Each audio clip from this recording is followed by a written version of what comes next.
Et bonjour et bienvenue, Mekageta Passion ici, j'espère que vous allez bien.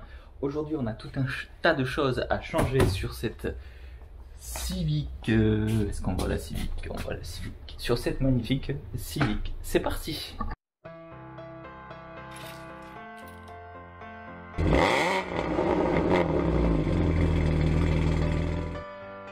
Alors voilà un peu ce que nous avons dans ce petit colis. Donc on a les plaquettes, les disques de frein parce que ceux qui sont dessus sont un peu morts. On a le filtre à carburant, le joint, c'est pas le bon joint, ah non ça c'est pour la Renault, c'est pas pour cette voiture, le filtre à air. Voilà le joint de couvre-culasse avec tout ce qui va avec. Le joint normalement de vidange, mais je crois qu'ils se sont gourés. Bon, soit. Et filtre à huile, parce qu'on va faire la vidange. C'est parti. La chose qu'on va faire, c'est qu'on va remplacer le joint de couvre-culasse qui se trouve là en dessous. Alors, comme vous pouvez voir, ce joint-là, je l'avais changé en 2018 et en fait, il y a clairement de l'huile qui sort par là. Donc sur cette voiture, ce qui est bien, c'est que c'est très simple comparé à par exemple la Twingo 2 1 litre de essence. La Twingo, elle a le collecteur d'admission qui va par dessus, il y a peu de place pour enlever ce collecteur, c'est assez chiant. Sur cette Civic, bah, c'est super simple, t'enlèves les bougies qui sont juste là, t'enlèves ce petit truc, le câble là, t'enlèves les vis qui sont là et c'est tout. Voilà ce qu'on va faire. Alors une chose que j'aime bien sur cette Civic, ce qu'on peut faire quand on veut avoir plus de lumière ou juste plus de place par rapport au capot, c'est que regarder. Hop. C'est pas beau ça? Du coup le capot il est ouvert en grand comme ça. C'est génial. Il devrait faire ça sur toutes les voitures. J'enlève donc les bougies. Alors si vous voulez pas vous tromper, vous pouvez marquer qu'un marqueur, par exemple 1, 2, 3, 4, faire 2 points, 1 point, 3 points. Bon, moi je vois avec la longueur comment ça va se passer. Hop, on les met de côté. Quelque part. Tout simplement. Et on enlève tout ça.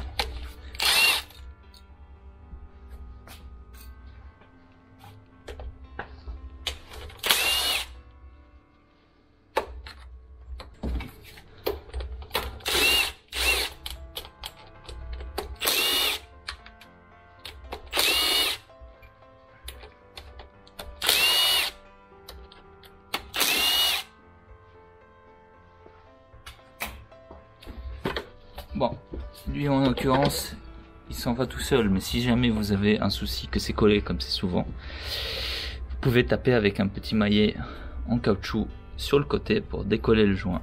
Des fois ce qui marche aussi, alors surtout faut pas faire levier sur le plan de joint, mais vous pouvez faire levier par exemple ici légèrement pour décaler. Vous pouvez faire levier comme ça, mais doucement, et surtout mettez un chiffon pour protéger le couvre-culasse.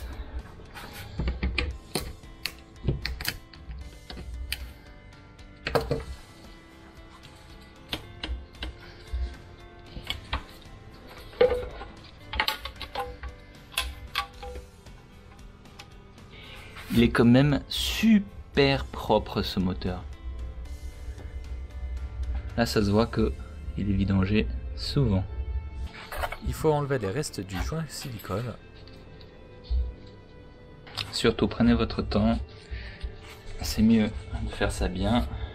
Alors attention à pas faire tomber des morceaux de gomme là-dedans, ou alors faut les récupérer. On veut surtout pas de morceaux d'ancien silicone qui étaient posés dans les coins dans l'huile. Attention à pas rayer le plan de joint. Il est conseillé d'utiliser des outils en plastique ou plutôt en nylon. Ici moi j'utilise un cutter que je mets bien à plat et je fais attention à pas le rayer. J'enlève l'ancien joint. J'utilise du nettoyant frein pour nettoyer la rainure dans laquelle on pose le joint.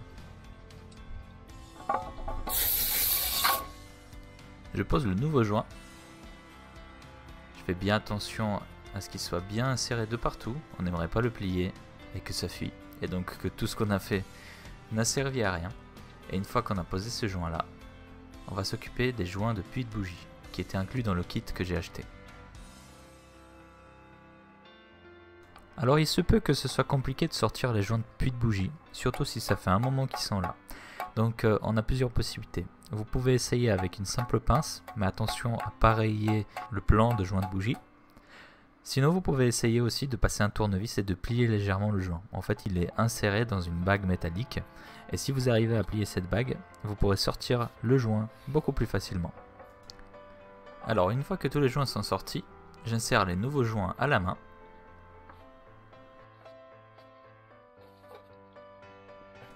Et je termine avec une douille et un maillet pour être sûr qu'elles sont bien rentrées jusqu'au bout. Ensuite, il faut qu'on change les joints de la visserie. Donc pour cela, coupez l'ancien joint avec une pince coupante.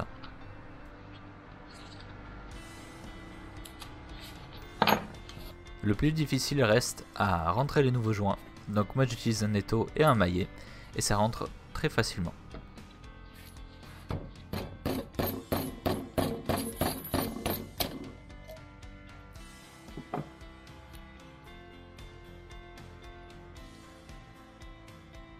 Il faut ensuite mettre du joint silicone dans les coins, juste ici.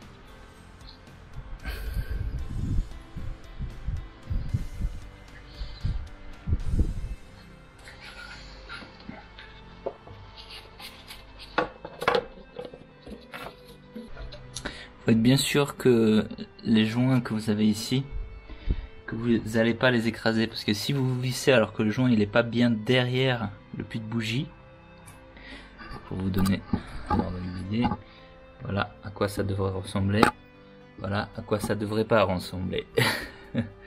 Il faut surtout pas que la gomme soit sur le puits de bougie, parce que quand vous allez serrer, ça va la transpercer et ça va fuir de nouveau.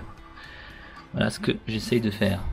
Donc les vis là se vissent à 10 Nm, donc c'est très peu. Donc je vais les approcher avec l'outil.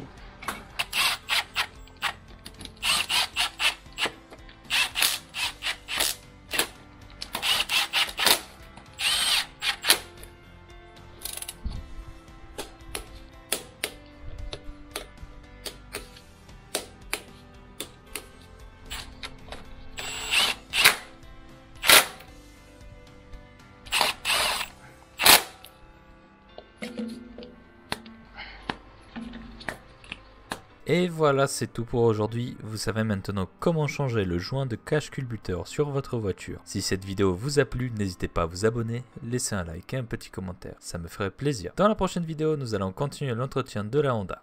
À bientôt.